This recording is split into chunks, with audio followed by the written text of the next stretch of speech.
Welcome to the RevEngine Podcast, where we help B2B CEOs and revenue leaders get clarity on how to align sales and marketing, build a high-performing revenue engine, and accelerate revenue growth for their organizations. I'm your host, Jeff Davis, author of award-winning book Create Togetherness and founder of RevEngine.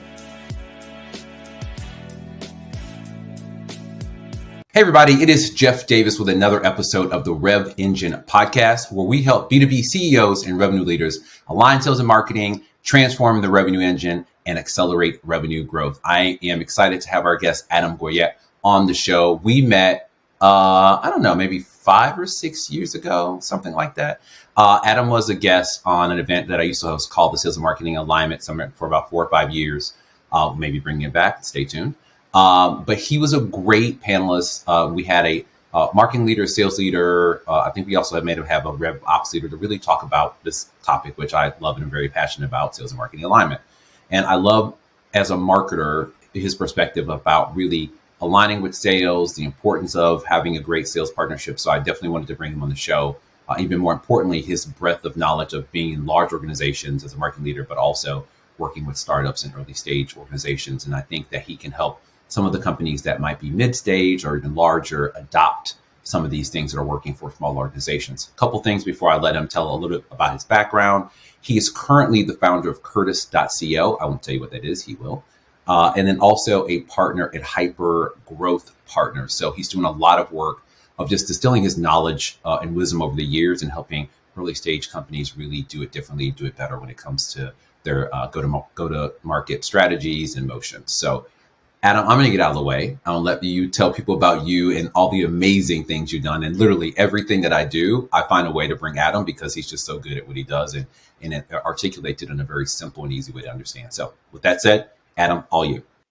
Yeah, thank you. I might also be included just because I'm the only one crazy enough to do a podcast at 6 a.m. in Chicago. Hey, we got to get it done. Yeah. So, thanks for the intro. So I work right now with early stage startups, trying to help them figure out their go-to-market motion. And so that includes everything from what ad channels should we be running, what's our messaging positioning, where do we see opportunity in the market we're going after. And so really helping them figure out their overall strategies and setting them up to scale. Because you and I were talking about this before we jumped on, but it's a blessing and a curse if you're an early stage startup because you can do anything. Every social channel is an opportunity, but you actually can't do everything because you're limited on resources, funds, all these kinds of things. So it's really important you make the right decision in terms of where you're placing those bets. And so I work with companies to help them figure that out. Yeah. And one of the reasons I wanted to talk to you, especially with the work you're doing now, I've had, the chance and opportunity to work with large organizations.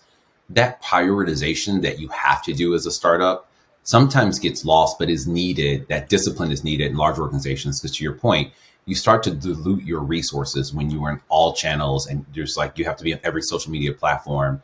And I am always the squeaky wheel as a marketer and saying but are our people there?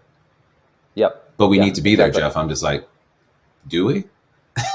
It's okay if you're not in a channel, especially if your people aren't there. So it's just that discipline. I think we can learn a lot from early stage startups of what they have to do because, you get less discipline, I would say, as you get more money and more budget and you want to throw it everywhere. Yeah, exactly. And it's super important, even if you're those mid-stage companies, right, of what you're saying no to is equally important as what you're saying yes to, because one of the best exercises I love doing with marketing teams is kind of the start-stop routine where it's okay, what are we doing this past quarter that we don't think is actually a good use of time? And as a marketing leader, you don't have to be the one to figure it out. If you actually ask your team that question, they'll gladly tell you hey, we're running these posts on Instagram, and nobody engages with Instagram, and we have 100 followers there, yet I spend 2 hours every week managing this. And it's okay, to your point, is our audience even there? And even if they are there, is that the type of thing they're engaging with on that platform? And so it's okay to just be we're just going to abandon Instagram and we're not going to manage this account and we're just going to leave it as is. And we're aware of that and fine with it. Do you ever feel like you get pushed back because people are concerned about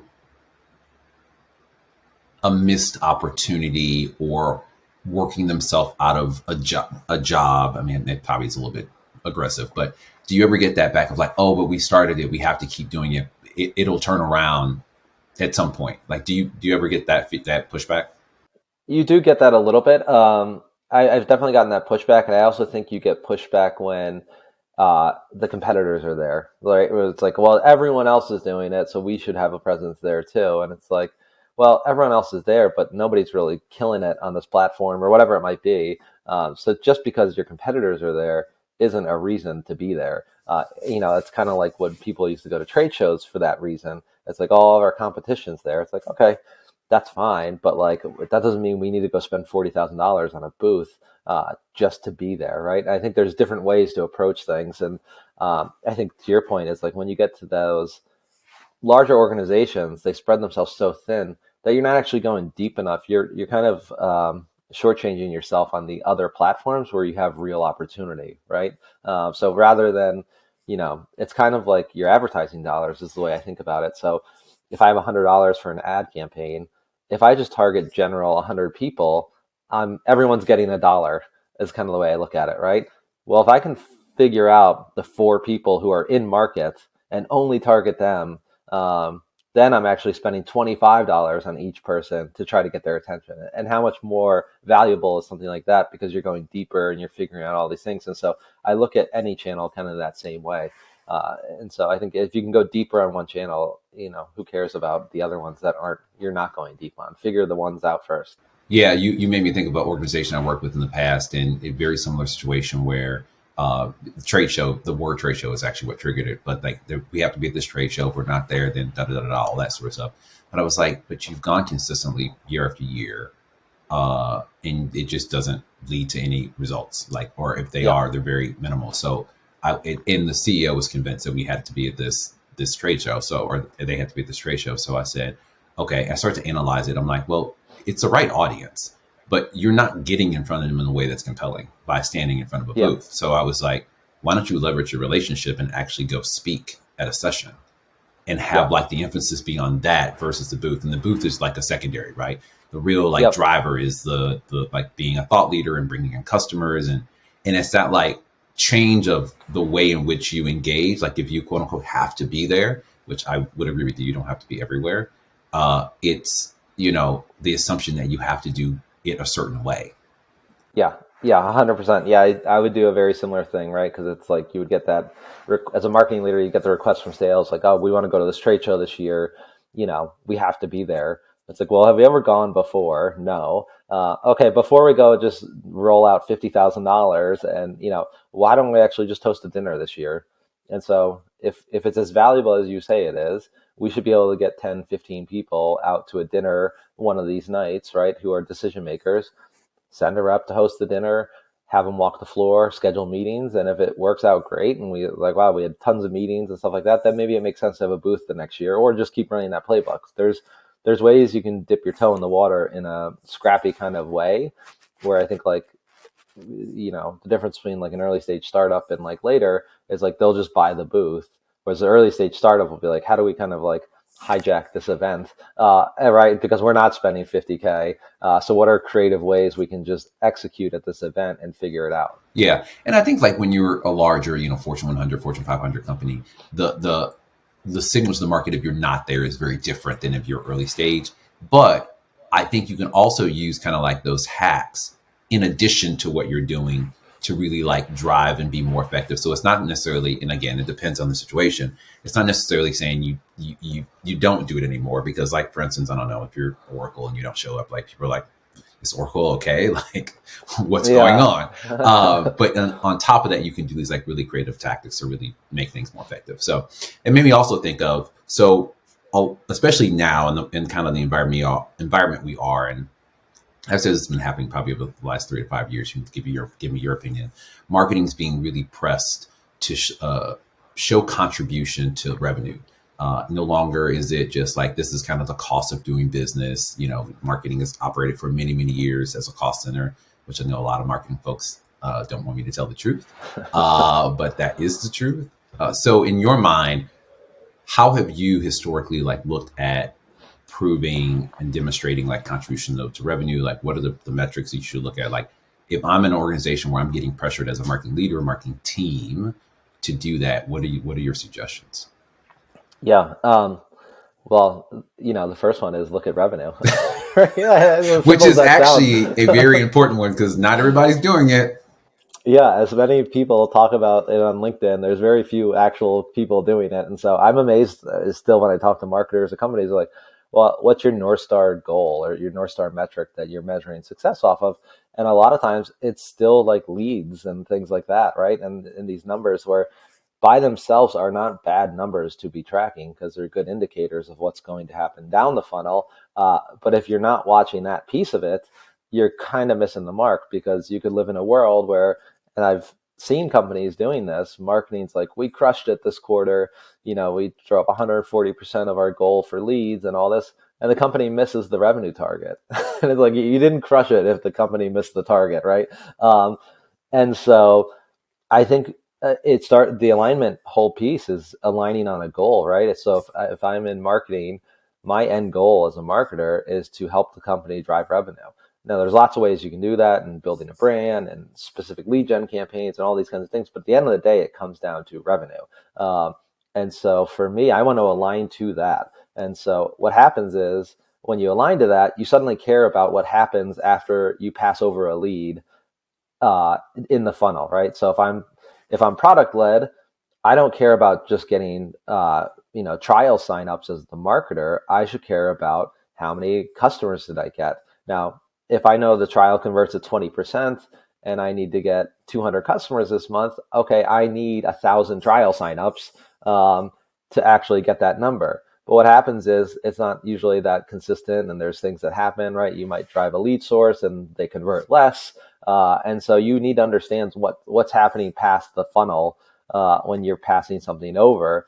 Like, okay, why aren't they converting? What's happening in the onboarding flow that's causing people not to complete their onboarding? Like, and you start digging into these questions because you care. And then what you find is like, oh, we can actually help with that. Or, hey, this one lead source is not good for us. It's the same thing with sales, right?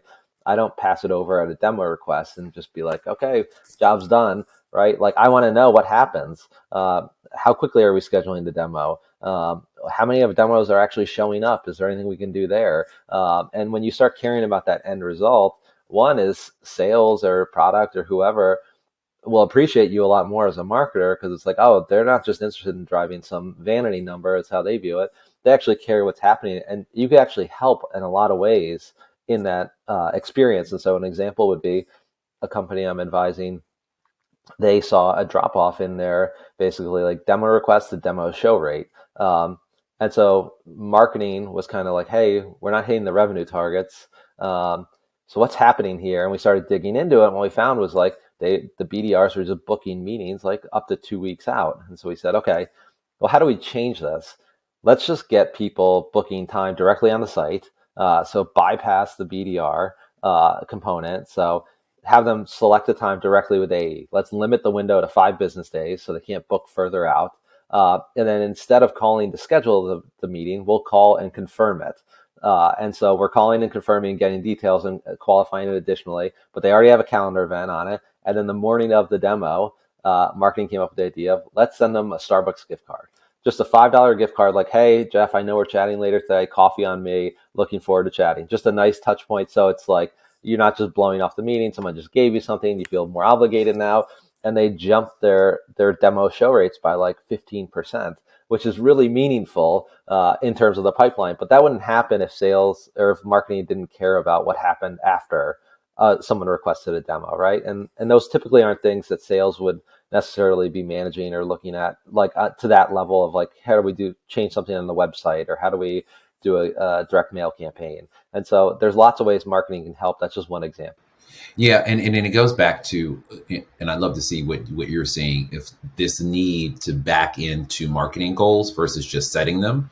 I was having a conversation years ago about the fact that like if you're not sitting down with sales in backing out of the revenue target, because again, it's about conversion rates, it's about what you can contribute to, and that really gives you then the top of funnel that you need versus having this kind of arbitrary like, oh, we need 10,000 leads. I'm like, well, where did that come from? And then you find that there is since there's no interdependency, there is no kind of like, I don't care if we don't hit it or if we hit it, as long as we hit it, like, great. It just, there's a different sort of motivation there. So I don't know if you're seeing organizations actually backing out of the sales revenue target or just kind of randomly choosing numbers.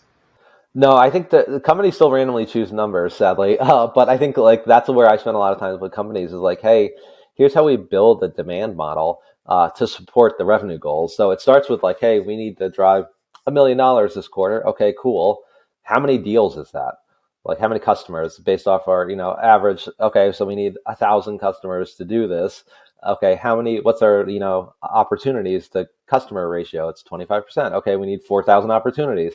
What's our lead? And then you basically back into that number. And what you find is too, once you have that number as a marketer, not every lead is equal, right? So someone downloading or showing to a webinar is not the same as a demo request from paid or organic or direct, whatever you're looking at. And so you start to figure out like, okay, if we're going to drive 1,000 webinar registrants, that's actually only going to generate 50 opportunities versus if we drove 1,000 through this campaign, it'll generate 500. And so kind of going full circle to where this conversation started, it's very easy to say no to something like Instagram, or I'm just picking on that as an example, when I know it doesn't ladder down to basically the goal I'm trying to hit, right? If I'm going to spend my time and I'm responsible as a marketer for this goal on social where I need to generate 10 opportunities this month from social, am I going to spend my time on Instagram when I know I'm being held accountable to like an opportunity number and it's not a vanity metric? Or am I just going to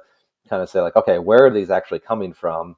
And so I think that's where like aligning the goals, it just can't be a top down thing, because like the trickle down needs to be like, okay, you own content. Here's what we need from content this quarter to be successful.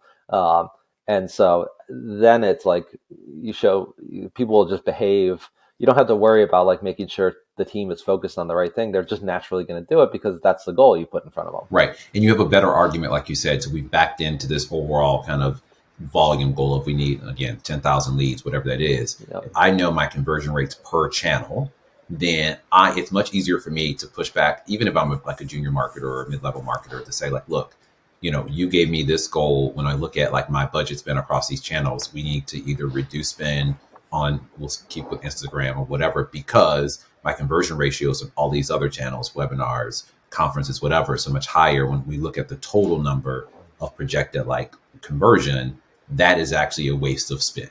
So then that's a very different conversation than saying like, oh, we have to be there because our competitors are there when it's not converting. Yeah. And also I think of what to say no to, but also to explain why you're doing certain things as a marketer, right? Because like how many times do you hear like, oh, marketers, that you guys are just creating this like random content on the site for the blog, like nobody reads the blog, or why don't you just go run paid campaigns and just get me demo requests instead? And it's like, well, we know that people who come to the blog, our organic and direct traffic, converts at 5% maybe, or super low 2% into a demo request, but because they've been educated, they convert into opportunities at a much higher rate and customers at a much higher rate. So here's why we're focusing on building out our top of the funnel traffic, because it breaks our dependence from paid. And so you can have a conversation with sales where like, oh, okay, I get it now as to why you're creating this content, because you can tie it to that end outcome. And so I think that's a big piece of it, because I think a lot of times, a lot of the slack marketing gets is like, oh, you're doing these things and they're not tied to the end goal. And some of that is true, but some of it's because marketers just haven't done a good job explaining how it's actually connected. Because in a lot of ways, it's not like it's not connected, right? Yeah. I always say marketing is I should say typically, I won't say typically bad at selling themselves to sales. Like and it's interesting to me because, and I would still say a majority of probably marketers and marketing leaders have not been in sales. So I think that explains why. But I'm always kind of amazed. And part of this is because I started my career in sales, right? When I transitioned to marketing, some things just made sense to me because I came from sales. But I'm like, you guys are not doing a good job of articulating why sales should care. And that's why they don't care. Like it's on strategy. It makes sense. It's logical, but like in the bubble of marketing. So the language even you use to explain it to sales has to be different. And I think that takes a special sort of leader to say, like, this is why you should care. and not do all like the marketing speak and the funnel, and like, 'cause they don't care. They just like, how are you helping me close more deals? And then say like, this is why we're doing it. This is what we're doing. Have a great day. Does that make sense? And we move on. Yeah. I think, I kind of have this theory that marketers are afraid of salespeople. I kind of actually agree with you. It's kind of like they're like afraid. It's like the cool kid table in like high school or something. They're like afraid to go over there. I think they're afraid to get called out on stuff. And a lot of times if they're not tied into the revenue goal, it's a conversation that feels very scary, right? And so I think a lot of times they don't want to present because they don't want to get called out by sales. Is like, why aren't we doing this? And sales has a lot of times it's the more like boisterous, louder personalities, and marketers aren't that in a lot of cases. And so it's a different dynamic. And I think a lot of times there's like this intimidation of like, oh, sales. And I think the reality is, if you align with the end goal, like that feedback is so valuable. To say like, it's actually one of the biggest things I did when I was at like G2 was I stole almost any idea I had directly from the sales team, because I was just getting feedback from them all the time, which I loved, because it's incredibly valuable. It's like, hey, why is this lead source good or bad? Or what are you sending in an outbound email that you're getting all these responses? And I would just like leverage those ideas, but you can't be afraid to just jump into that conversation. And you'll be surprised how open most people are to it on the sales side. And I think it speaks to like the differences in culture, which I think is also one of the reasons that we still have a lot of misalignment issues.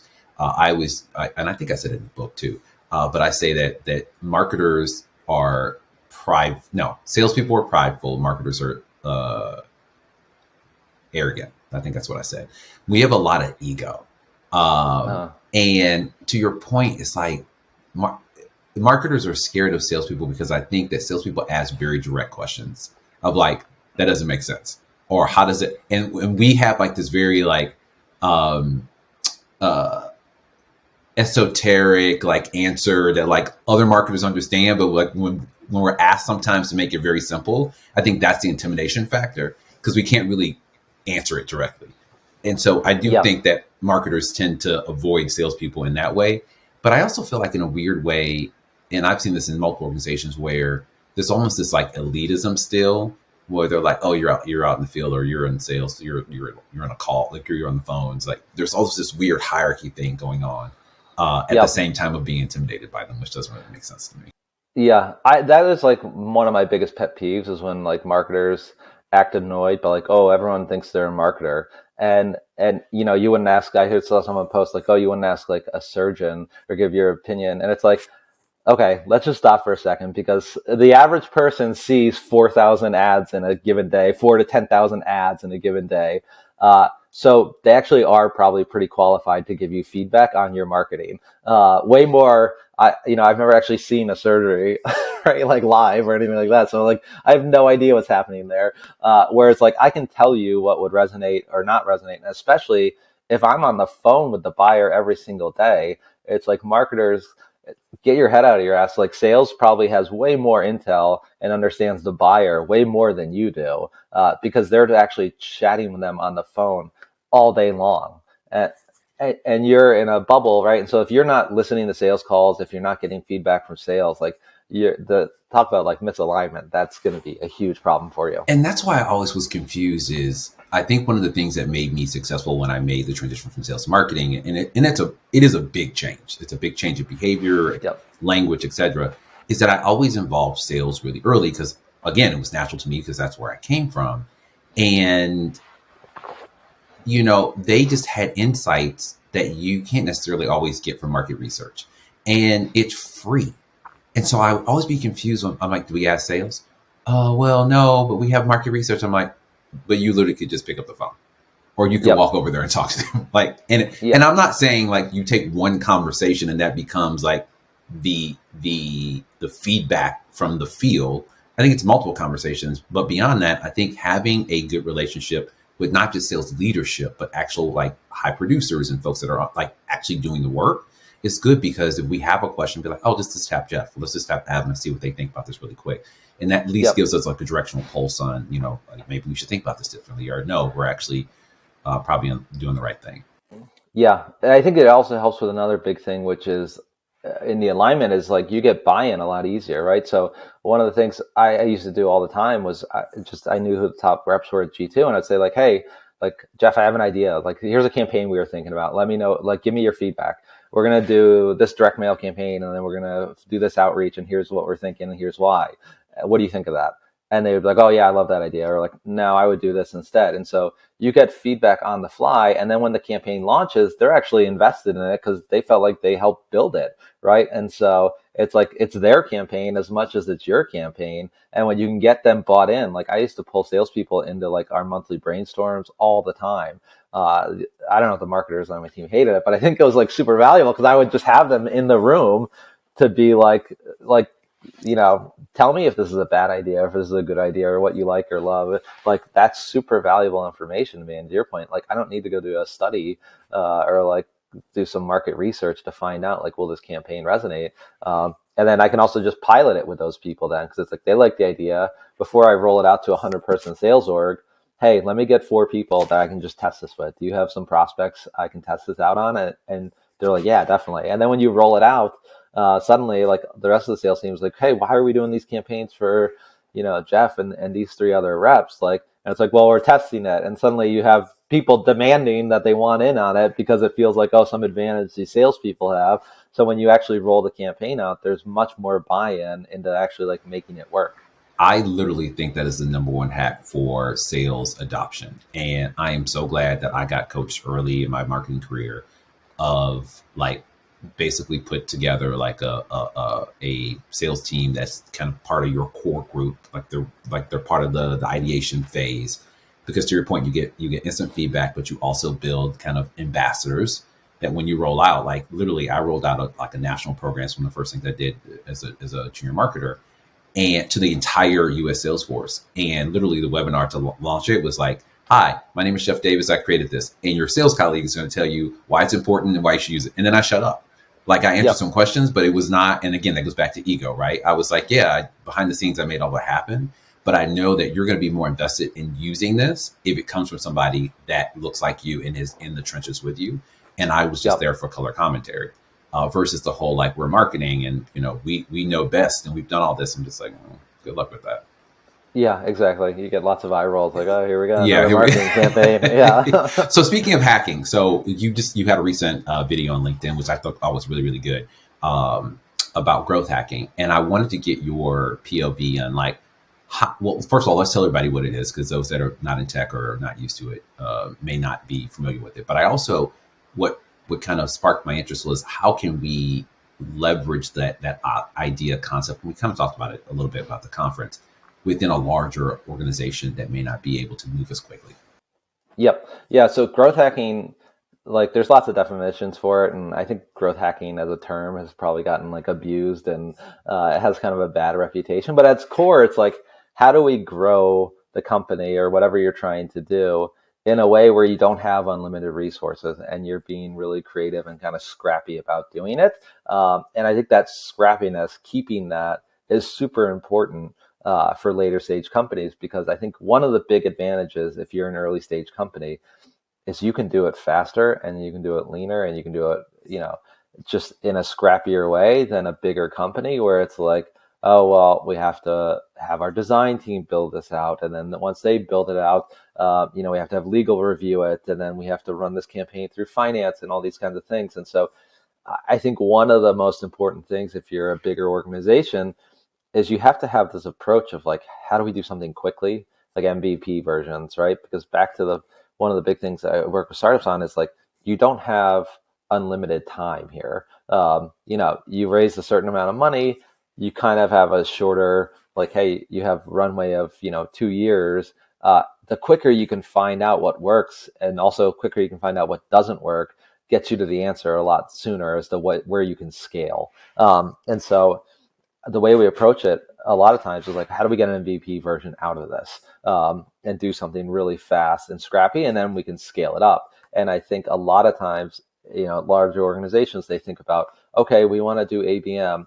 How do we do this for 100-person organization? And that's where they start. And it's like, wrong answer, right? Like start with 5 people and you don't need an ABM platform. You don't need anything. if a big part of our strategy is just getting in front of these buyers and having a personalized experience, how about we just send a direct mail to 5 people and do handwritten notes, and then we'll also send them these emails, and we'll do this thing and just build a little micro version of it that you can launch without having to clear it by the sales team and, getting buy-in and all this sort of stuff. And then it's like, now we've launched it. Here are the results we got. Now how do we scale this out? And you can build that out. And so I think to get that kind of motion going, you kind of have to rely on a team to kind of always be pushing the boundary in terms of like creative ideas. And I think like the 2 questions you can always ask as like a leader to get your team around that is, a lot of times it's like, oh, we want to launch this like next month or like in 2 months or next quarter. And I always just ask like, well, could we launch it? What would we need to do to launch it next week? Like, let's just pretend we had $1,000 and you had to launch it next week. Like, what would we do? And suddenly you find like, oh, there's this tool we could use that it could actually do this, and we don't need an ABM platform. We can just do this, and we'll just track it manually for right now. And then you can get out the door way quicker to validate the idea and the campaign and all this sort of stuff. Because the reality is, if you spend a week on it or you spend a year on it, you don't know until it actually goes out in the wild what's going to work or not work, right? And I've been doing this for long enough to know, like, I don't know what's going to work, right? But I do know the quicker I can test, the quicker I'll find out what works, right? And so I think don't kid yourself to thinking like you're going to build the perfect campaign. It doesn't exist until you actually put it in the wild and get feedback. And I'm so glad you said that, because I do realize, like, the longer that you are doing something, you've been in this game, I too agree. I don't know the answer. And people was like, oh, you've been doing this for so long. I was like, because here's the thing. The world is changing, and what worked yesterday, and it's accelerating. What worked yesterday doesn't work tomorrow. And so to your point, people are kidding themselves like, oh, I know exactly how it's going to work. I'm like, yeah, okay, let's see. Yeah. I think you generally begin to get an idea and a sense of like, okay, I've seen this before. It probably is going to go this way, but you never know. And there's always surprises that happen, and you're like, "Whoa, we didn't anticipate that." I'm glad we just did a little pilot, because that didn't go the way we wanted it to. Yeah. Well, I also think growth hacking is super important too, because if you're an earlier stage company, and you think of like traditional marketing and traditional channels, like a trade show, paid advertising, blog content, all these sorts of things. If you're in a space, which most companies are, that's competitive, like when I worked at Help Scout, there was 300 help desk software companies listed on G2, 300. They're all doing paid advertising. They're all going to trade shows. They're all creating content. So if you're doing that, how are you doing it differently? Or like, where's your unique angle or your opportunity for growth? It's probably not doing the exact same thing all those 300 companies are, right? Those are like the safe bets to make.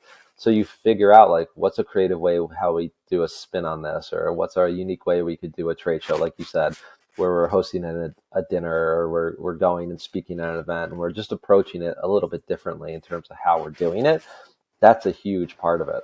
Yeah, and I think you also hit on the point of majority of products are not the only single option in the marketplace. Especially now, there's multiple products, and they're more or less the same. There's some features and benefits that are a little bit different, but for the most part, stuff is starting to look the same. And so it comes down to an execution issue, because a lot of times you just can't outspend people. Like, first of all, it's not sustainable. And more than likely, once they figure out what you're doing, they just spend more. And then it turns this whole thing.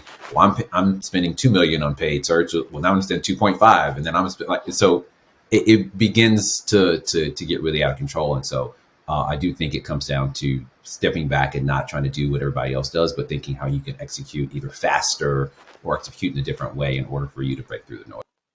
Yep, exactly. Yeah. And also I think from a buyer perspective too, you think about that, right? Like, I have 300 as a marketing leader. I have, marketing automation companies selling to me. So if you're a marketing automation company, you're competing against those other 100 companies in that category. Yes, but you're also competing against the MarTech 10,000 in reality, because all 10,000 of those companies are trying to sell me something, right? The ABM tool, the ad platforms, all these sorts of things. And then on top of that, I have recruiters. I've got all these other people sending me stuff, trying to sell me things, right? And everyone's saying the same thing. We can save you time. We can save you money, and all these kinds of things. And so if you're marketing to someone like me or anyone in a leader position, you have to understand like these people are getting crushed with ads, with social posts, with cold emails, and all this sort of stuff. So how are you going to do something different that's going to make me actually stop and read your email or stop and look at your ad? Because it's not that simple as just running the same ad as everyone else. I will say, and then I want to get to a couple other ones. I know we're coming up on time, but I will, and I won't name the company. But I agree with you. I get inundated with like emails and LinkedIn requests, all that sort of thing. But I will say, and it was nice to see this because I've been talking about this for a while about this. Marketing, or I shouldn't say marketing, but just like revenue leaders being really thoughtful about helping sellers be able to have cohesive conversations across platforms, because that really is what you need to be able to do. Like, first of all, you don't know which one I prefer. Is it LinkedIn? Is it phone? Is it email? Is it social? Whatever. But also, I need to have multiple touch points from you across all of the channels that I'm interacting with to really start to understand like who you are and why I should talk to you. And recently, the salesperson, first of all, they did their research and reached out to me on LinkedIn, knew about my book, knew about like all the things I'd done. And then I saw them in my inbox, but it was like a continuation of the conversation. Then I saw them again on the social. I was like, although you're not a fit, Yeah. this is done right. Like, this is what good looks like. And it was a really flawless execution of connecting with me across channels. It hasn't been pushy. It hasn't been like, did you see my email? It's always been adding value. It's being, and then giving a reason for why it might make sense to connect. So again, I wish I could give the company and the person a shout out, but like when it's done right, it just makes sense. So yeah, and I think that's where a lot of salespeople struggle is that, and it's hard. It's hard to have a cohesive conversation across different channels. But I think in order for sales leaders to really up their game of their teams, that's what you need to do. Yep. Yeah. 100%. Yeah. The generic emails I get where have you seen waiting your response for my last email? Did you see my email? It's like, that is such a wasted touch point. It's like, oh, just bumping this to the top. You don't need to, because I saw it and I didn't respond for a reason. Exactly. Yes. So, yeah. So let's transition to customer intimacy, customer centricity, because I think this is a topic I've heard more and more about as companies are realizing they need to get a hold of their data. Specifically, customer journey. How have you effectively, or what advice would you give companies that are really trying to up their game when it comes to customer journey and really developing one that mirrors the way that actually buyers buy? Because I feel like a lot of them are marketing exercises that sales either never uses, never sees, or even marketing is just like, oh, we did it, and it's on the shelf. So advice on you actually making that actionable. Yeah.